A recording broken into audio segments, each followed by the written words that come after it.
유병호 사무총장이 감사원장에게 건넨 이 어드바이스성 쪽지를 두고 야당이 문제 삼았습니다. 어떤 쪽지 내용일지 함께 보시죠. 자, 심플하게 답변하십시오. 심플하게 답변하십시오. 그러니까 말 길게 하지 말라 이거죠. 자, 두 번째 내용은요. 녹취록 관련해서 기술적으로도 프라이버시다. 업무 기밀 등은 보도하기 곤란하다라는 내용도 있었습니다. 박성중 민주당 대변인이 심플하게 답변하십시오라는 이 쪽지 어드바이스를 두고 비판을 했습니다. 사무총장은 감사원장의 지시를 받아 일하는 사람, 실제로는 해야 할 말도 정해주고 지시도 따르지 않는 상황이다. 감사원이 사무총장의 놀이터냐라고 야당에서 강력하게 비판을 했습니다.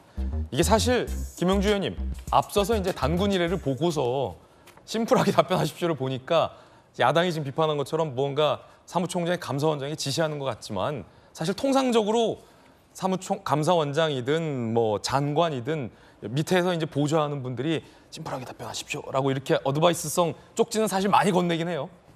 근데 사실은 이제 쪽지를 건네는 건 맞습니다만 예. 저런 내용의 쪽지를 건네지는 않죠. 예를 들면 장관이 어떤 말하자면 상임위원이 아주 작은 디테일한 질문을 해왔을 때 미처 알지 못한 부분이 있으면 이 부분에 대해서는 보완하는 내용적인 코치를 하는 거지. 실제적으로 답을 터프하게 하십시오, 심플하게 하십시오, 복잡하게 하십시오. 이런 게 무슨 사무총장이 할 일입니까? 약간 넘쳤다. 넘쳤죠. 오버한 거죠. 다만 문제는 더 역사적으로 그늘 올라가면 문재인 정부가 사실은 연장을 하지 못한 이유가 뭡니까?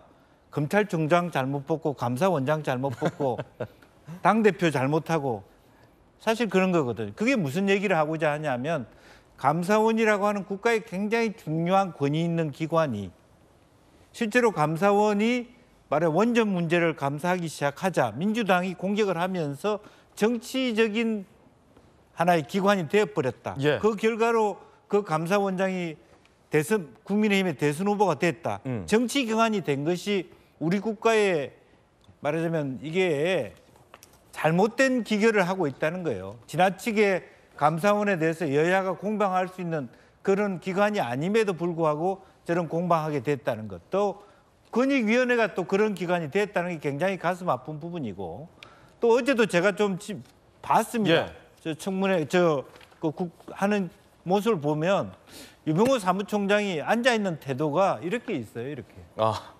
누가 봐도 예. 좀 과합니다. 단군 일에 많이 젖혔습니다. 예. 그래서 지금이라도 우리가 해야 될 게 국회의원도 마찬가지고 감사원도 마찬가지고 자기 고유의 가장 중요한 중심 있는 권위기관으로서의 모습을 찾아가야 된다.